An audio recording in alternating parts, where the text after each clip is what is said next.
As you guys have hopefully all already seen, today has been a pretty good day for crypto. I mean, Bitcoin is still up 5.5%, Ethereum still up 5%, and even XRP is still up 3%, all after the crazy positive news from yesterday, which was Grayscale winning their lawsuit against the SEC, and obviously Twitter getting their crypto license. But I'd say things go a little bit further than that, and because my camera's so close, close-ups don't work anymore. Anyway, guys, if you enjoy these daily crypto news videos, make sure you press that like button. Let's see how many we can get. And diving right in, John Deaton said this, and I think it was rather interesting. First, it was Ripple and XRP. Caitlin Long's Custodia Bank won a battle as well. Today, Grayscale won, which is a reminder that crypto is winning the long game. All we need is a massive Coinbase victory on its MTD, which is the motion to dismiss, and Gary Gensler will be done. And I've actually elaborated upon this on multiple occasions, which is the way the SEC is currently operating is a little bit outdated. And in a different video, I'll talk about why him getting fired, which is inevitable. It's not happened yet, but it will happen soon, I think, is going to be the best thing for crypto yet. In the meantime, there are different battles to be fought. John Deaton said, it's a massive win for Bitcoin, Bitcoin miners, Coinbase, and the crypto industry in general. Does it mean Grayscale spot ETF, along with others, will immediately be granted? No, that's not what it means. What it means for the most part is that the SEC's decision to flat out reject Grayscale's Bitcoin ETF has not been overturned because they didn't have a proper reason to reject it. So now it's not a question of will it ever happen, it's just a matter of when exactly is it going to happen. And like Moon Lambo says, the longest they can probably play this game is for another like half a year or so. It's going to be increasingly more difficult for the SEC now to not grant the decision. And like I posted over on my Twitter, a lot is happening this week. We've got a lot of juicy deadlines coming in hot. And as I said, it's going to become more and more difficult for the SEC to keep delaying this. And on a similar field, some other cool things are happening in the XRP community. If you're an XRP holder, make sure you go ahead and press that like button if you haven't done it yet. But one thing that's interesting was Linda P. Jones saying, there's no delay in the IPO. PitchBook, which is a website I recommended a little while ago, ranked Ripple at 98% chance of an IPO. And a little bit ago, Ripple also said the moment that this is all cleared and settled, right, after the lawsuit is finished, they're going to be going for an IPO rather quickly. And even though I'm personally not the biggest fan of IPOs, as usually the price gets valued too high and drops off right afterwards, I am a big fan of Ripple being able to be in the mainstream spheres, right? You might say it adds another layer of transparency, even though Ripple has been pretty transparent. But this notion of, oh, Ripple has too much XRP, that argument doesn't really hold anymore if everybody can easily get access to Ripple stock, because that way literally everybody out there wants the XRP price to be the highest because Ripple owns a lot of it. And even though they don't value it, the XRP that they've got does not reflect on their balance sheet. I do believe, I don't think they want this, but in theory, Ripple can also be seen as a little bit of a MicroStrategy 2.0, where MicroStrategy buys a ton of Bitcoin and BlackRock and all these companies are buying MicroStrategy for that purpose, that potentially lots of people and lots of institutions might be buying Ripple for this purpose at some point. Again, in theory, they could already, because Ripple stock can be bought privately. I mean, Linkto, for example, some companies, they actually allow for you to buy it privately if you're a basically confirmed investor already. And so you could argue that, well, if that was the plan, they would have done so already. I'm just saying that Ripple going public could make a lot of connections easier because everything's out on the table now. It could prevent a lot of fraud and shady shenanigans because, well, the moment that they are approved for an IPO, their business practices, even though the SEC likes to argue this, but they're basically confirmed by the SEC. And so from that perspective, they might be able to partner up with more companies afterwards. And of course, connections go a little bit harder after you're public as well. And talking about connections, apparently, save the date is what Ripple said. They're hosting a celebration on September 29th in New York City. Stay tuned for more details to come later this week. And John Deaton said, I know a little some about the XRP community and how hard and long they fought for clarity. I have 75,000 email addresses and cell phone numbers to prove it. All I can say is I hope Ripple has a large venue. And I keep thinking about this.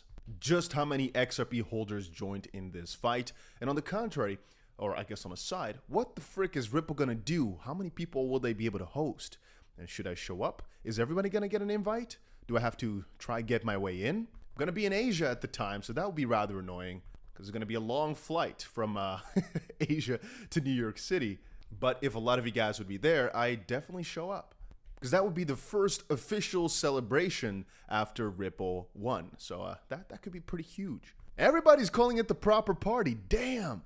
I'm feeling some FOMO out there. That's crazy. Having said that, if you're wondering what we're all waiting for in the Ripple SEC lawsuit, we're basically not done because we've got this appeal situation where the SEC filed to be able to appeal, and now we've basically got Ripple that's supposed to respond to this whole matter. Just know that the lawsuit is far from over. From a battle perspective, obviously Ripple did win, and there's no debating that. So as of this point, XRP is not a security, and that won't really change.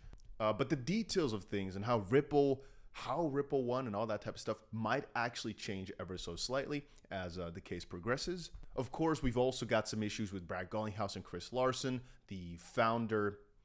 One is founder of Ripple and co-creator of XRP Ledger. I'm not so sure. I believe, yeah, Chris Larsen is also co-creator of the XRP Ledger, but I'm not 1,000% sure on that. I know he's a co-founder of Ripple though, and I believe the XRP Ledger was actually Arthur Brito, David Swartz, and Jed McCaleb.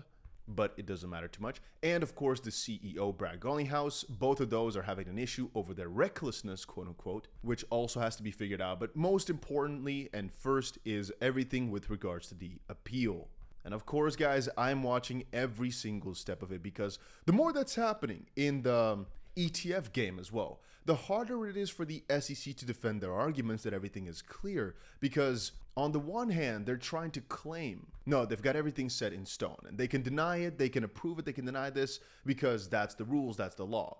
But now on almost every single front, these judges are turning against the SEC by stating, no, you can't do that, or no, that's not really clear, or no, that's not what the law says. After which, obviously, even senators, congressmen, anything are saying that Gary Gensler, for I'd say his recklessness, but you can call it as you please, should actually be getting the boot, should get fired. U.S. Congressman Warren Davidson calls to fire SEC Gary Gensler following Grayscale's win against the SEC. Even the Financial Services GOP, the House Financial Services Committee, is saying this: Chair Gensler's regulation by enforcement is unlawful and does nothing to protect consumers. It's time for Biden's regulators to work with Congress to provide clear rules of the road and robust consumer protections through legislation. As a response to Patrick McHenry, the chairman of this committee, whom said, SEC Chair Gensler's crusade against the digital asset ecosystem is falling apart under scrutiny from the courts. This is yet another example of why a comprehensive regulatory framework like the Fit for the 21st Century Act must be made law. And to that, I keep responding by saying he's right. The way the SEC is handling things is completely stupid. And all it does is keep people poor, makes it so nobody knows how to innovate with regards to crypto in the US, and keeps some insiders extremely happy and extremely wealthy, like we saw with Ethereum, like we saw with FTX, and it's basically just a whole big piece of bonanza shenanigans. Do I believe Gary Gensler will be fired soon? One can only hope. I don't think so. I believe this game is way more rigged than meets the eye. But on a different note, I do believe the court system will eventually outshine everything else. You know, we're still waiting for Gary Gensler and all these other guys to be investigated. We're still waiting for the judge to slap down the SEC's attempted appeal in the Ripple case. But on a side note, like we've been seeing in the Grayscale case and like we'll probably also see in the Coinbase case, etc., the SEC is losing their grip. And the grip, their strong gorilla grip, is on keeping crypto vague as of this point, but they're losing it. It's starting to become more clear that they're wrong, more clear that they're trying to manipulate things, more clear that they don't have their opinion straight, and just kind of moving around, going on like freaking monkeys.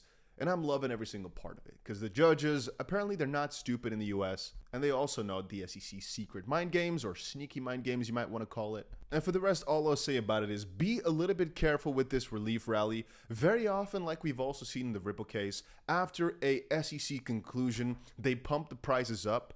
afterwards, which they crashed. It could be a little bit of a bull trap. The reason I'm saying that is because that happened in the Ripple case too.